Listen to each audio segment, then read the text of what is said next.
السلام عليكم ورحمة الله وبركاته. إنا لله وإنا إليه راجعون. إنا لله وإنا إليه راجعون. waxaan halkan tacsi tiiraanyada uga dirayaa dhammaan ehelkii iyo qaraabadii ay ka dhimatay ka baxday walaashayda qaaliga aan aad ku jeclaa Muniish oo maanta ku geeriyootay shil gaari oo ka dhacay magaalada Nairobi ayadoo u socoto trip dalxiis ay u socotay wayna faraxsaneed. adduunka waa laga jeclaa laakiin ilaahay waxaan kaaga baryaa inaan qirana ay malaa'igta jannada ku soo dhaweyso. wallahi waa geeri aad u xanuun badan wayna i taabatay. ilaah baa been caaye. qofna ma oga meesha loo soo jiro. qof kastaba geerida waxaa la yidhi hebel waa adduunka maxaa kuugu dhow markaasuu yidhi geerida. maalinba maalinta ka dambeysa waxaad usii dhawaanaysaa waa qabriga.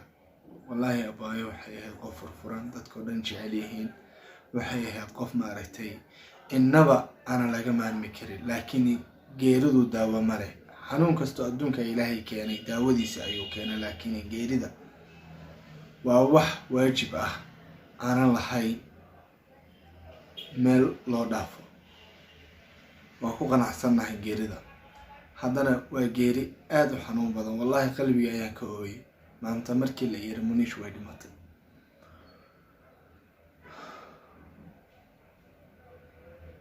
qofna ma jirto og waxa bari dhici doono.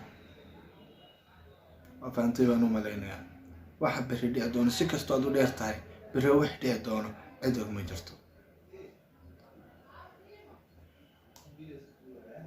waxay ahayd qof wanaagsan boqolkiiba boqol kaftan badan la jecel yahay qiimo badan. waxaan leeyahay dhammaan ehelkii ay ka baxday oo aniga aan ka mid ahay sabir iyo iibaan Allah naga siiyo dabadeedna ilaahay nama hoojiyo. munaabayo adduunka waa kaa jeclay aan qarana ilaahay waxaan kaaga baryaa in jannatul firdaws aad gasho. qabriga ilaahay ha ku waasiciyo kitaabkaadana midigta Allah kaa siiyo. ilaahay waxaan kaaga baryayaa in sidii aad adduunka u nuurisay ee qof loo jecel yahay aad u ahayd in ilaahay qabriga uu ku nuuriyo. alla waxaan kaaga baryayaa inaad noqotid qoftii ay malaa'igtu jannada u soo hormarto.